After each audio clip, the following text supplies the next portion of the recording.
Praise the Lord. आप सबको जय मसीह की।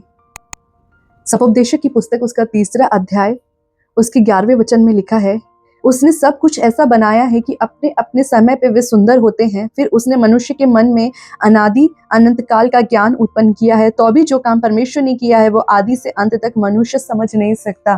Praise the Lord. परमेश्वर इस वचन के द्वारा आशीष दे।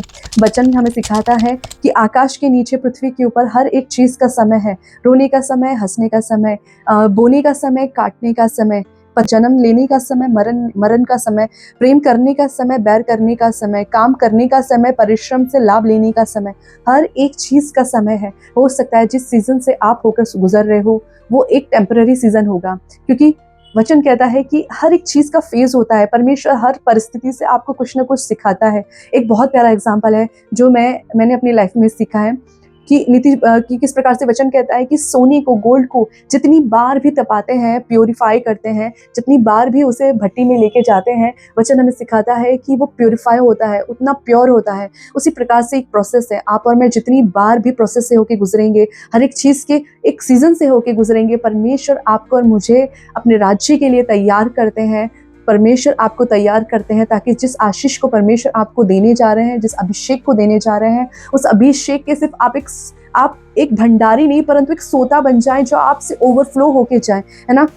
इस प्रकार से वचन कहता है हर एक चीज का समय है। हो सकता है जिस परिस्थिति से आप होके गुजर रहे हैं आज, हो सकता है आज आप रो रहे हो, लेकिन कल आप जरूर हंसेंगे, जरूर, क्योंकि वचन कहता है जो धन्य हुए जो शोक करते हैं वे आनंदित होंगे, वो हर्षित होंगे। क्योंकि हो सकता है आज आप रो रहे हो अपनी परिस्थिति को लेकर, आपने किसी को खोया हो, आप शारीरिक, मानसिक, आर्थिक रूप से परेशान हो सकता है कि आप जिस समय को बदलने की कोशिश करो इतने समय से, लेकिन कोई बदलाव नहीं दिख रहा हो। लेकिन मैं आपको बताना चाहती हूँ परमेश्वर का वचन सच्चा है।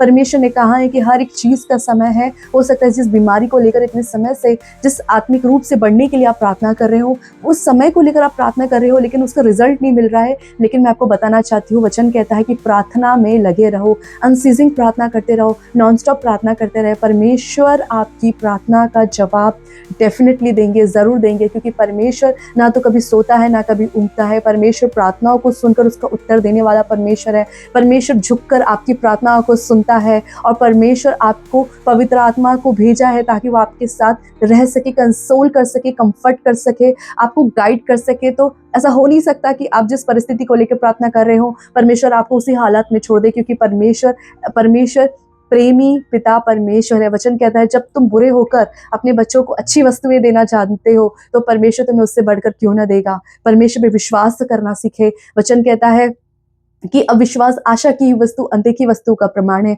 हो सकता है उन बातों को, उन समयों को आपने नहीं देखा हो, लेकिन विश्वास उसी को कहते हैं जब आप और मैं उसकी ओर आंखें लगाते हैं, उसके ऊपर विश्वास को, अपनी नजरों को रखते हैं, तो परमेश्वर ऐसे विश्वास को ऑनर करने वाले परमेश्वर है। वचन कहता है कि उसे विश्वास के बिना उसे प्रसन्न करना अनहोना है। जब आप और मैं विश्वास करते हैं, उसके समीप आते हैं, तो परमेश्वर को प्रसन्न करते हैं, और जब हम परमेश्वर को प्रसन्न करते हैं परमेश्वर आपकी मेरी प्रार्थनाओं को जवाब जरूर देते हैं। हम ना कि अपने लिए प्रार्थना करें, औरों के लिए भी प्रार्थना करें जिन्होंने अभी तक चंगाई नहीं प्राप्त करी हो, जिन्होंने अभी तक परमेश्वर को नहीं जाना हो, जो परमेश्वर से दूर हो, उनके लिए भी प्रार्थना करें। तो देखिए कैसे परमेश्वर उनके लिए, ना कि उनके लिए उन बंद दरवाजों को खोलेंगे, परमेश्वर आपकी भी लाइफ में बंद दरवाजों को खोलेंगे।